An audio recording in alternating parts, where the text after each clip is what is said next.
боби ҳаштум. роҳи шикастани тилисм. акнун мо ба унвони миллате дар ҳоли рушд дар баробари мошин ва техник истодаем ва ин ҳам аз сари беиродагӣ, яъне ба ҳар чӣ пеш ояд хуш ояд тан додаем. чӣ бояд амон кард? оё ҳамчунон ки то кунон будаем бояд фақат масрафкунанда боқӣ бимонем?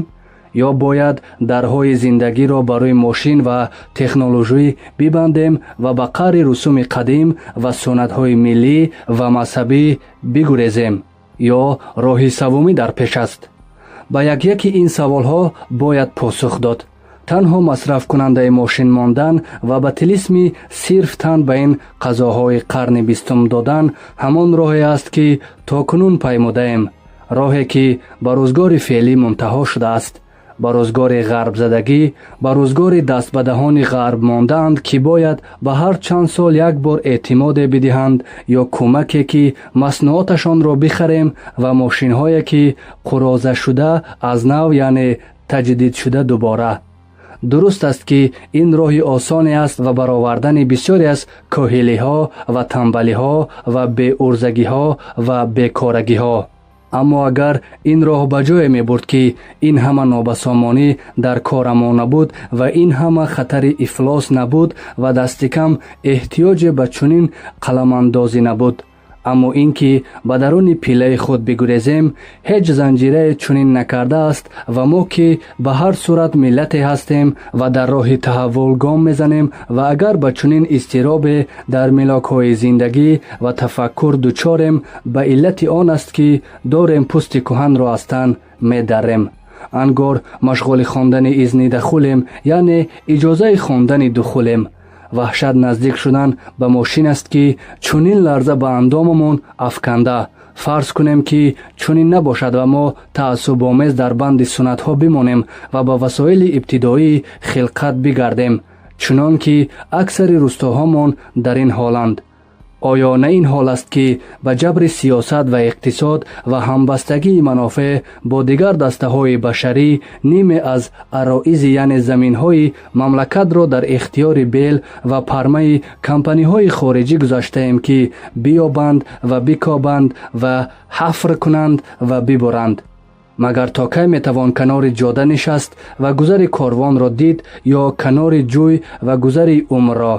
ҳатто ибни асур дар матни таассубҳои давраи ҷоҳилияти худ ки ҳанӯз гардан мезанад, яъне сар мебурад ва даст мебурад, тан ба таҳаввули мошин додааст. пас роҳи бозгашт ё таваққуф ҳам баста аст. аммо роҳи саввум ки чорае аз он нест, ҷони ин деви мошинро дар шиша кардан аст. онро ба ихтиёри хеш даровардан аст ва ҳамчун чорпое аз он бор кашидан аст. табиист ки мошин барои мо саккӯи париш, яъне ҷойи рушд кардан мебошад, то барои он биистем ва ба қудрати пружинии он ҳар чӣ дуртар бипарем. бояд мошинро сохт ва дошт, аммо дар бандаш набояд монд, гирифтораш набояд шуд, чун мошин василае аст ва аммо ҳадаф нест. ҳадаф фақрро аз байн бурдан аст ва рифоҳи моддӣ ва маънавиро дар дастрасии ҳама халқ гузоштан. вақте ҳоҷатбарори мо асб буд, чарогоҳ доштему чаманҳо, ҳама хуш ва сабз ва ҳамеша баҳор ки зеботарин аспҳоро дар он мепарваридем ва он ҳам аз наҷибтарин нажодҳо, ва баъд доғгоҳҳо доштем ки бар аспҳо нишон бизанем, нишони тамаллук, яъне моликият ва тасоҳиби башариро. баъд корвонсароҳо доштем, то чопорҳомон, яъне пайкҳомон дар онҳо ядак бигиранд. эзоҳ ядак бигиранд, яъне асперо ки монда шуд ба аспи тозанафас иваз бикунанд. анҷоми эзоҳ. ва баъд мусобиқаҳо доштем, мисли сабақ ва вармоя, номи бозии варзишӣ, то узалоти мушакҳои ҳайвон варзида шавад. ва магар мошин чизе ба ҷуз аспи аст, дастомӯзи башарият ва ба қасди хизмати ӯ? агар дар таркиби ҷанини асп ва ташаккули аслии ҳайкали ӯ моро ки одамизодаем дасте набуд, чунин мошинро башар худ дар даруни силиндер ва поршен нуҳуфта аст. ба ин тариқ моро нахуст иқтисоде дархӯрӣ сохт ва пардохти мошин боястӣ, яъне иқтисоде мустақил ва баъд омӯзишӣ ва клоссӣ ва варзишӣ. баъд кураи тофулузро нарм кунад ва нақши иродаи башариро бар он бизанад ва баъд коргарони мушаххас ки онро ба суратҳои гуногун дароварданд ва баъд мадорис ки ин тахассусҳоро амалан биомӯзанд ва баъд корхонаҳо ки ин фулузро табдил ба мошин кунанд ва дигар маснуот ва баъд бозоре аз шаҳрҳо ва деҳот то мошин ва дигар маснуотро дар дастраси мардум биниҳанд. дигар аз ман нахоҳед ки вориди ҷузъиёт бишавам ки на ин кораам ва на ин сафаҳот маъмур ба чунин амре аст. барои мусаллат шудан бар мошин бояд онро сохт, аммо сохтаи дасти дигаре ҳатто агар як ҷоду бошад ё тилисми чашмбанди ҳасад, ҳатман бо худ чизе аз маҷҳулот дорад ва аз аволими ғайб, аз аволими тарсовар ва берун аз дастраси башарӣ ва рамзе дар худ нуҳуфта дорад ва дорандаи он тилисм ё ҷоду молики он нест, балки ба наве мамлуки тилисм аст, чаро ки дар залли ҳамоиш ба сар мебарад ва ба он паноҳ мебарад ва ҳамеша дар ин тарс ва ваҳшат аст ки мабодо ба тилисм беэҳтиромӣ шуда бошад, мабодо осмон рангашро дида бошад, мабодо поини по монда бошад. аммо кӯдаке ки ҳамон тилисмро ба ӯ овехтаанд, агар бузургтар шуд ва ба кунҷковӣ рӯзе бозаш кард ва дид ки чист ва бахусус агар тавонист бихонад ки бар варақи рӯғании он чӣ мусалласҳо ва мураббаъаҳо, яъне секунҷаҳову чоркунҷаҳо ва ситораҳо ва ё дигар ашёи муқаддас ва ё буддуҳо номи фаришта кашидаанд ва низ агар ба маънии калимот ва мафҳуми ададҳои он пай бибаранд ё ба мафҳуми бемаънигии онҳо, оё дигар ҳурмате ё тарсе аз он дар дилаш боқӣ хоҳад монд? мошин тилисм аст бар мое ки ғарб задаем ва худро дар залли ҳамоиш мебарем ва дар паноҳаш худро аз шарри офоти даҳр нигоҳ медорем, ғофил аз ин ки ин тилисме аст ки дигарон ба синаи зиндагии мо овехтаанд то битарсонандамон ва бидӯшандамон. кунҷков бишавем, каме бузург бишавем ва оқибат ин тилисмро бикушоем ва розашро ба даст оварем. албатта метавон пурсид ки агар кор ба ҳамин содагӣ аст, пас чаро то ҳол ба ақли оқилони қавм нарасидааст ва ё агар расидааст, чаро кушоиши ин тилисм то кунун аз андеша ба амал дар наёмадааст? дар ҷавоби ин ду суол ба баёни ду иллат иктифо мекунем, боқиро худатон ҳадс бизанед. нахуст ин ки он рӯъб ва ҳурмат ҳанӯз дар дили мо аст. медонем ки ҳаром дар нохунак ва таҳрим дар нохунак аз решаи ҳурмат ва эҳтиром аст. рӯбъ яъне тарс аз мошин дуруст ҳамчун тарс аз тилисм аст. агар барои мо ҳаром аст ба тилисм даст задан ва онро кушудан, ҳаром ҳаст ба рози мошин пай бурдан ва онро шинохтан. худо олим аст ки ҳамин рӯъбу тарс муҷиби ғарбзадагӣ аст ё ба иллати ғарбзадагӣ аст ки мо дучори чунин тарси ношӣ аз ҳурмате ҳастем. ин ҷо қазияи аввалияти мурғ ва тухми мурғ матраҳ аст. раҳо мекунемаш ва бипардозем ба ин ки мо ҳанӯз дар замонаи 40 дузди Бағдод ишора бар ривояте ба сар мебарем. дар паси девор истодаем ё аз дарзи даре дидаем ки дуздон омаданд ва вирде хонданд ё афсунеро 3 бор такрор карданд ва деворе пас рафт, ҳамчун даре ва паси он дар чӣ ганҷҳо ки нуҳуфта, ёде аз афсонаҳои қадим. аммо ҳанӯз ки ҳанӯз аст, бузургтарин ҳиммате ки мекунем адои хондани он афсуни он дуздонро даровардан аст. афсунро ба заҳмат омӯхтаем ва тутивор ҳамонро мегӯем ва тибқи ривоят девор ҳам паст мешавад, аммо ганҷеро ки дар паси девор будааст риндон буриданд. ҳар вақт раҳо кардем васвасаи он ганҷро ва он афсунро ва фақат ба ин пардохтем ки чаро ин девор паст меравад ва кӯшидем то рози ҳаракати он дар ва кайфияти асари он афсунро дарёбем. он вақт аст ки равиши илмӣ ёфтаем ва дар хури кафши тилисми мошин шудаем. вазъи мо феълан аз ин қарор аст ки мошинро субҳ то шом ба хидмат дорем ва ҳатто ғизои рӯзмарраамонро дар он мепардозем, аммо дуруст ҳамчун он кӯдаке ки барои тарсонданаш модар деге ба сар мегузошт ва дев дар нохунак мешуд, аз мошин ваҳшат дорем ва дег бар сар дар нохунак мепиндоремаш. деве ки таркибе аст аз ҳамон деге ки хӯроки ҳаррӯзаи кӯдакро дар он мепазем ва ҳамон модаре ки оғӯши гармаш паноҳгоҳи ӯст.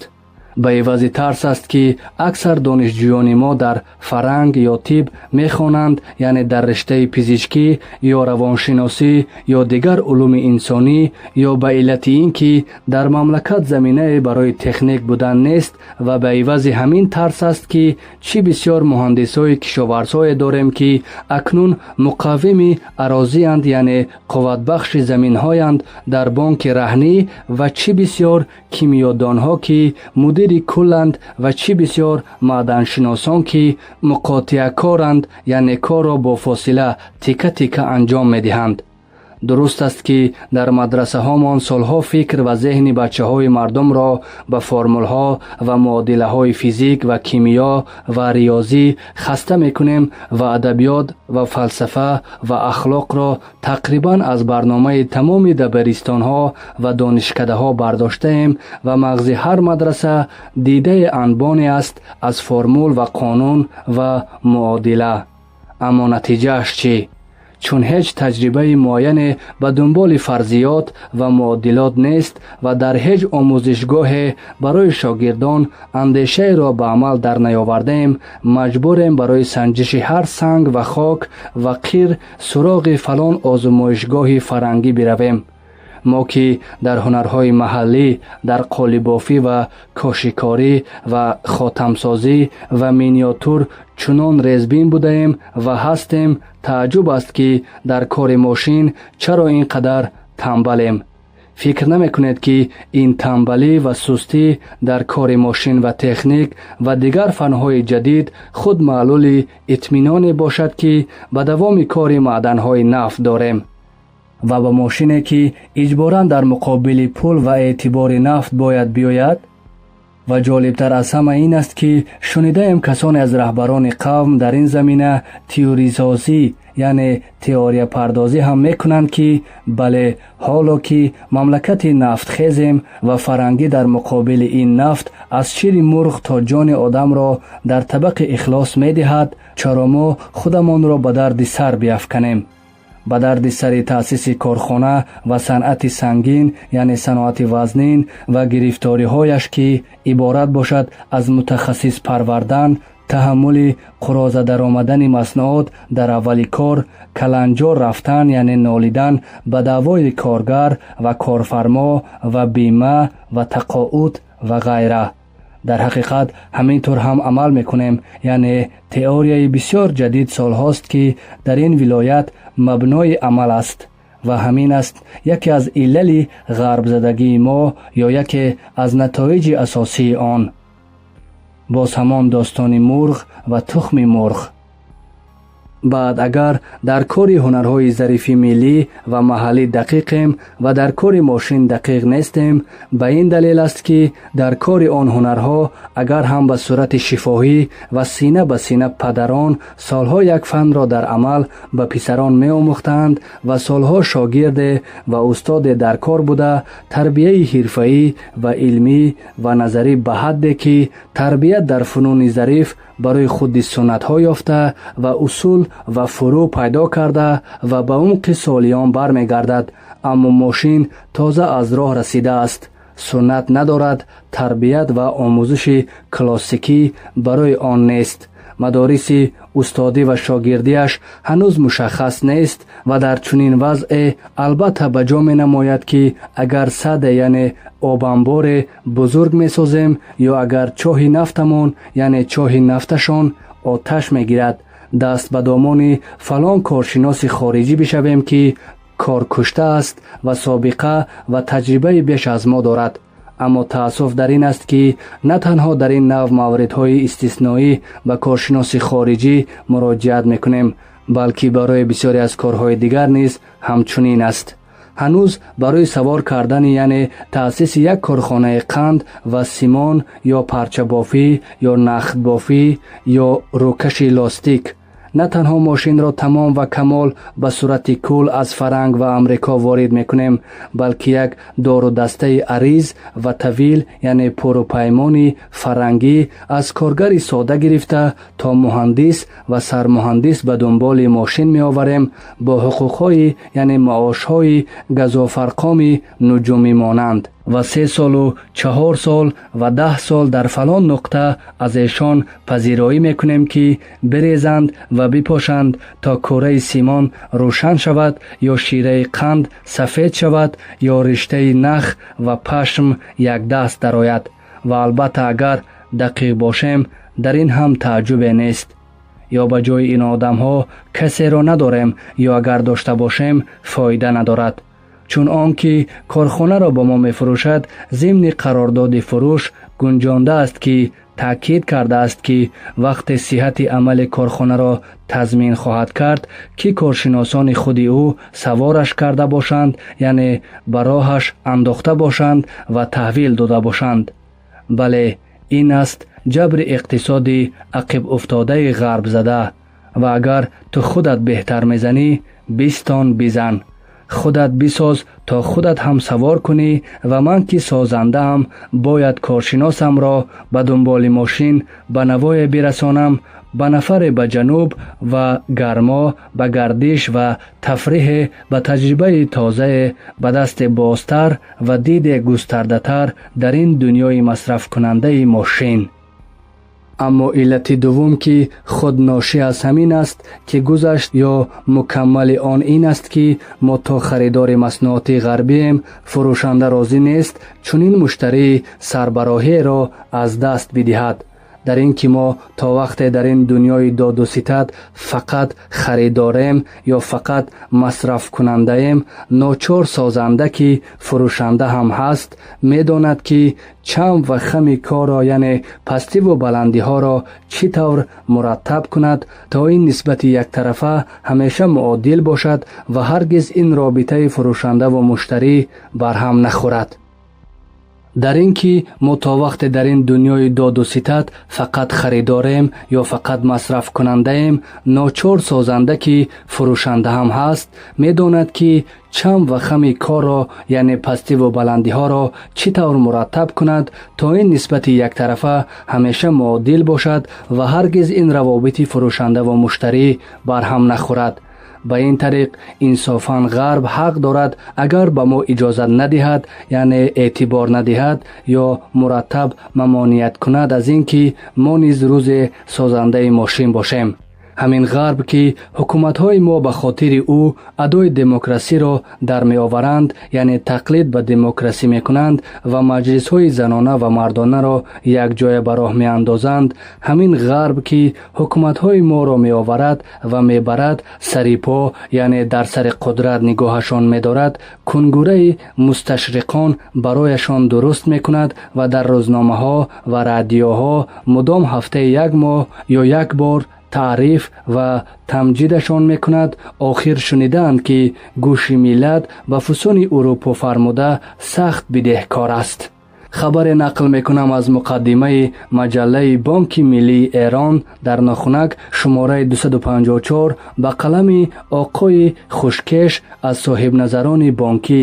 дар зарфи муддати қариб 32 сол фақат 12 бонк ё чанд шуъба дар Эрон фаъолият мекард ки 5 онҳо бонки тахассусӣ буд, вале аз соли 1335 то соли 1339 даврони ҳукумати дарвозаҳои боз фақат дар зарфи 3 сол 14 бонки дигар ё чанд шуъба ва намоянда ва коргузор таъсис шуд ва корашон пардохти музд ба коргарони корхонаҳои хориҷӣ буд ки ҷинсашонро мо харидорӣ мекардем. лоҷарам зарфи 6 сол 33 то 39 воридоти мо аз 7 миллиард риёл ба 52 миллиарду 600 миллион риёл, яъне тақрибан 8 баробар боло рафт. аз назари манофеи иқтисодии созандагони мошин, яъне аз назари иқтисоди байналмилалӣ, мо ҳарчи дертар ба мошин ва техник даст биёбем беҳтар. یونسکو نیز همین را میگوید و عمل میکند. سازمان ملل و چندین سازمان‌های وابسته به آن هم و همه خرابی‌ها و نابسامانی‌های ما از همین یک نکته سرچشمه می‌گیرد، از اینکه در حوزه جهانی ما را مجبور کردند روایت منافع اقتصادی سازندگان ماشین را بکنیم. اگر سیاست ما در این 2-3 قرن اخیر تابع بوده است، از متغیری غرب به طور عمومی به این علت است که اقتصاد ما در این مدت تابع اقتصاد همان متغیر یعنی بیگانه و غیری بوده. گمان میکنم مثال از این دست در مسئله نفت داده باشم. بگذاریم از 1-2 سال 1330 تا 1332 تا دوران حکومت دکتر مصدق که حتی لوبیا هم بازار صادرات پیدا کرد. در آن زمان اصل کل اقتصادی بر اداره مملکت به هیچ چشم داشته به درآمد نفت بود و چی بجا بود و این داستانی است که همیشه می توان از سر گرفت، ولی تا چرخ نفت می گردد به اعتبار درآمدش و به اعتبار طفیل پروری هایی که می کند وضع همین است که هست. نفت را که غربی خودش استخراج میکند و خودش میپالاید و خودش حساب میسازد و سال مثلا 40 میلیون لیره حق و سهمی ما را به عنوان اعتبار برای خرید مصنوعات خودش در بانک های خودش به حساب ما میگذارد. ناچار ما مجبوریم که به عوض آن اعتبار فقط از همین خودش خرید کنیم و این خودش در ناخنک کیست؟ 40% امریکا است و اقمارش یعنی اطرافیانش 40% انگلیس است و منطقه یعنی وابستگان آن و ماباقی فرانسوی و هلندی یا امثال آنها. ما در مقابل این نفتی که آن را میبرند باید ماشین وارد کنیم و به دنبال ماشین متخصص و به دنبال متخصص ماشین. متخصص در لهجه شناسی و ادب و نقاشی و موزیک این است که شرکت موریسیان نوتسون در ناخنک هرچی می خواهد از امریکا وارد می کند، از بولدوزر تا سیم و پیچ و مهره، و شرکت آجب مینوریا در ناخنک از ایتالیا و شرکت جان مولم در ناخنک جاده‌ساز از انگلیس یا آنتروپوز در ناخنک از فرانسه. و جالبتر معامله زیر جولی است که در این میان می شود. جان مولم در ناخنک افتضاح بالا آورده و بساطش را جمع کرده و رفته، ولی ویلکون یعنی رهابخش که نیست و همین طور مشغول است. در مجله تایم و برای رئیس سازمان برنامه که پای او را به این ولایت باز کرد همین طور تبلیغات می کند. و رئیس این جان مولم در تهران کی بود؟ حضرت پیاتر اووری، مستشرق انگلیسی و فارسیدان و یک آدم بسیار دلربا و دوست داشتنی و معلم السنه شرقیه در دانشگاه کمبریج و میشیگان. در کمبریج رفتم دیدنش. زمستان 1341 خواسته بود ببیندم و اولیا مخدر مهماندار دیدارش را گذاشته بود جزوی برنامه. یک نسخه از چاپ همین دفتر را زدم زیر بغلم و رفتم سراغش که بفرما و حرف و سخن و پذیرایی و ضمن دیگر مطالب به او گفتم. میدانی حضرت ادوارد براون که ادوارد براون شد مشهور، اما در تهران رئیس شرکت جان مولم نشد. گریه‌اش گرفت و در آمد که یعنی گفت که او پولدار بوده است و ثروتمند و من فقیر بودم و از این حرفا که دیدم آدم ها در تمام دنیا یک اندازه کوچکند. آن وقت همین آدم به تازگی کتاب نوشته به اسم ایران مدرن و در آن کتاب به این طرز با ما طرف یعنی رقیب شده. اخیراً کتاب در آمده درباره بیماری غرب زدگی که دست بر قضا تفریقش کردند یعنی از چاپ باز داشتندش. آدم هایی که مثل نویسنده این کتاب فکر میکنند شاید در میان ایرانیان تحصیل کرده اقلیت باشند، اما تاریخ نشان داده است که هیچ نهضت روشن فکر را در ایران گرچه هم در آغاز کوچک باشد نمیتوان کاملا نادیده گرفت. бале, ҳазрат инҷури мувозиби умуранд. ё компаниҳои Форд ва Рокфеллер бунёдҳое доранд, фарҳангӣ ва кӯмакҳое ба ину он мекунанд барои нашри фарҳанг. бисёр хуб. ё такя ба ҳамин пулҳо бунёди Эрон ба роҳ меафтад, бемористон ва донишгоҳ дар Шероз месозад. аммо биравед ва бубинед ки чӣ гуна такягоҳе барои ашрофият сохтаанд ва чӣ гуна бағали гӯши Ҳофиз ва Саъдӣ забони расмии донишкадаи адабиёташон инглисӣ аст ва чӣ расадхонае барои мутолиа дар ҳаракати қамарҳо, яъне моҳҳои маснуии Амрико чӣ гуна аз печу муҳра ва дегу дегбар ва амсоли инро аз Амрико ворид карданд. ё ҳамин ширкатҳои Форд ва Рокфеллер пул медиҳанд ба Франклин, номи ношир дар Теҳрон, то китобҳои мадрасаиро сару сомоне бидиҳад. бираведу бубинед чӣ компанияи азиме сохтанд ва чӣ инҳисоре дар кори китоби дарсӣ дуруст карданд ва чӣ тавр гардани ҳарчи ношири маҳаллӣ аст шикастанд. ё рафта будем Фирӯзобод дар Наврӯзи 1341 ҳиҷрӣ бо муҳандис Сайҳун ва Фаррух Ғаффорӣ ва муҳандис Муқтадир ва Козирун ва Шероз ба биёбонгардӣ. шунидем дар шопури Козирун ҳазрати дар нохунаки Киришман дорад ҳафриёташро дунбол мекунад. гуфтем биравем ба саломе ва пурсуҷие ки набуд ё агар буд хоб буд ва роҳамон надод, вале ба сари ҳамон харобаҳои шопури Козирун хайма ва хиргоҳаш барпо буд ва ҳама ҷо инги, яъне тамғаи консерсиони нафт ва аломаташ бар чодарҳо ва аҷносаш ба мошинҳо буд. ва ин яъне чӣ? яъне ҳафриёташ бостоншиносии шопури Козирун зоидаи санъати нафт. ин тур мешуд ки ҳазрати Киришман мехоҳад ба зарби Даганг собит кунад ки Хорк ҷазирае дар Эрон пойгоҳи масеҳият будааст ва дигар қазоҳо. ба ҳамин тартиб аст ки нафт меравад, дар муқобилаш мошин меояд бо ҳамаи мутафарриоташ, аз муштариқ ва мутахассис гирифта то филм ва адаб ва китоб. ва нафъи ин бидеҳбистон оиди кист? нахуст оиди компаниҳо ки даромади ҳар сармояе ки хориҷ аз мамлакати худашон ба кор биандозанд аз моликиёт озод аст, ва баъд оиди даллолҳои восита. ва ин даллолҳои восита киҳо бошанд?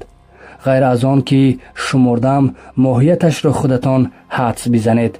ба ин тариқа аст ки мо вазир дорем ва намояндаи маҷлис дорем ва ҳукумат дорем ва давлатамон дар дунболи ҳамин бидеҳбистонҳо материализил, яъне милитаризатсия мешаванд ва кобинаҳо меоянд ва мераванд ва сиёсатмадорамонро ғарб ҳамин тавр роҳбарӣ мекунад ё зери пояшро мерӯбад ё барояш баҳ-баҳ мехонад. ночор руҷоли марди сиёсии мо ҳақ дорад ки чашмашу гӯшаш бештар ба дасту даҳони Ройтер бошад ё Юнайтед Пресс ё Таймс то ба даҳони утоқи бозаргонии Теҳрон ё комиссиони ҳадафи фарҳангӣ ё анҷумани шаҳри Бирҷанд. агар чунин анҷуман дар он шаҳр бошад ва вақте иқтисоди мамлакат ба дасти дигарон бувад ва ин дигарон дар нохунак созандагони мошин буданд, равшан аст ки мо бояд ҳамеша харидор бимонем ва ниёзманд бошем. хушбахтона ҳанӯз қист, яъне кредити мошин ва трактор ва булдозер тамом нашудааст ки худи мошин шикаста ё зангзада аст ва компанӣ ҳам бештар аз 5 сол замонат накарда. ҷолиб вақте аст ки ин тавр рӯйдоде дар як ҷои олам ба ҳам мехӯрад. нахустин баргаҳо, яъне варақаҳои парвандаро мухбирҳои Юнайтед Пресс ва Рейтер месозанд ва баъд садои салиби сурх дар меояд ки масалан 2 то парастдораш захмӣ шуда, баъд хориҷиҳои муқими он ҷой бори сафар мебанданд. баъд попи Рум дуо мекунад ки бало аз он ноҳия бартараф шавад. баъд нарх дар бурси Ландан ва Нью Йорк ба ҳам мехӯрад. با تایمز و نیویورک تایمز شروع میکنند به مقاله نگاری های دو پهلو و راه و چاه نشان دادن به اموال محلی و بعد قطع رابطه سیاسی است و بعد سربازان مزدور سرازیر می شوند و ناوگان هفتم در بحر میان زمین به حرکت در می آید یا در خلیج فارس یا در آبهای چین یا در سواحل افریقا. ما اینها را بارها تجربه کرده ایم در میلی شدن نفت در کانال سوئیس، در کوبا، در کانگو، در ویتنام. اما انصاف باید داد که سیاست و اقتصاد ما هم در این میان زیاد بیکاره نیست. متخصصان غرب زده اقتصاد می نشینند و بحث می کنند و مشاوران خارجی می آیند و می روند و یک مرتبه یعنی مراتب می بینی که کارخانه سوار کردن جیپ و فیات افتتاح می شود یا کارخانه پلاستیک سازی یا بطری سازی ارتش که هنوز چند تن از امرای ارتش بابت لفت و لیسهایش یعنی ریخت و پاشهایش در زندان به سر می برند و تازه این همه با چه افتخارات و چه تفریشات و نوار سیرنگ و قیچی و دوم و دستگاه. اما واقع امر چیست؟ اینکه دیگر صرف نمی کند که کمپانی حتی چیت و دیبیت و بطری و آفتابه نشکن یعنی آفتابه پلاستیکی هم برای ما بفرستد و این هم با صرفه خودی است که فقط ماشین های سنگین را صادر کند. اگر کمپانی خارجی بتواند قطعات پراکنده یک ماشین را به صورت ابزار یدک یعنی قسمهای ضروری ماشین صادر کند، حقوق گمرکی ارزانتر می دهد و خرج بسته‌بندی و حمل و نقلش بار کردن و فرستادنش ارزانتر می شود و بعد هم مزد سوار کردن یعنی فروش یا پخش همان قطعات در ولایات مثل ایران البته ارزانتر است تا در اروپا یا امریکا. این است که کارخانه های سوار کردن یعنی براه ماندن جیپ و فیات و رادیو و بطری و دیگر صنایع واسطه بیریشه در ممالکی در حال رشد چنین بازار گرم یافته و البته فراموش نکنیم که برای یک مملکت عقب مانده در هر حال این هم قدمی است، وگرنه قلم صحیح و شمرده دست کم با آن پوست که میتوان داد یعنی افتخار میتوان کرد و میتوان آخر هر سال گزارش رسمی داد که بله امسال چند درصد تعداد کارگران و چند درصد سرمایه گذاری ملی و چند درصد به سرمایه گذاری خارجی افزایش شده. و دنبال همین حرفا است که سمینارها درست میکنیم، طرح برنامه دوم و سوم میریزیم و رفت و آمد مشاوران خارجی مداوم است. اما حق مطلب را بخواهید این همه ضمائم یعنی علاوه یا دنباله های صنعت غرب است و به هر صورت سوار کردن یک ماشین یعنی آماده کردن آن چیزی هست در حدود تعمیرکاری. اینجا صنعت نیست، ساختن ماشین نیست. به خصوص در نظر داشته باشیم که اگر احتیاج به برنامه دوم و سوم هست و بانک بین المللی فشار می آورد و افکار عمومی ملل غرب یعنی مدیران کمپانی ها وقتی به حکومت در ایران رضایت می دهند که آن حکومت برنامه های ظاهرا تنظیم شده پروسعت و روشن‌تر داشته باشد، بیشتر به این علت است که صنعت غرب باید بداند که در 7 ساله آتی یعنی گذشته یا در 5 ساله آینده بازار ایران پذیرنده چه مقدار از مصنوعات آنها است و به عنوان خریدار چه تحول دارد و چه گنجایش. کاری آنها مثل ما یلخی یعنی سرهوی و بینظام نیست، طبق برنامه است و همه می دانیم که محصول اضافی بحران می آورد و غول یعنی دیو بیکاری را جان می دهد و خطر تغییر رژیم را در همان ولایت تشدید می کند. آخر حضرت دوگل آرزوها دارد و جناب مکمیلن هنوز به بازنشستگی نرسیده است و پرزیدنت گاندی هم در بهبهه شباب است. به هر صورت غرب باید بداند که این مشتری سربزیر یعنی سرخم و آرام را در مدت برنامه سوم چقدر میتوان بدوشد یعنی بجفد و چند درصد بیشتر از حق و سهم نفتش را نگه دارد و به ازایش یعنی بر عوضش یخچال و رادیو و دیگی زودپس بفرستد. تازه می‌دانیم که ناظر اصلی برنامه آن کمیسیون‌ها و سمینارها و مشاوره‌های فرهنگی و صنعتی مشاوران غربی اند و آن هم با مقصدهای معین و غرضهای مشخص.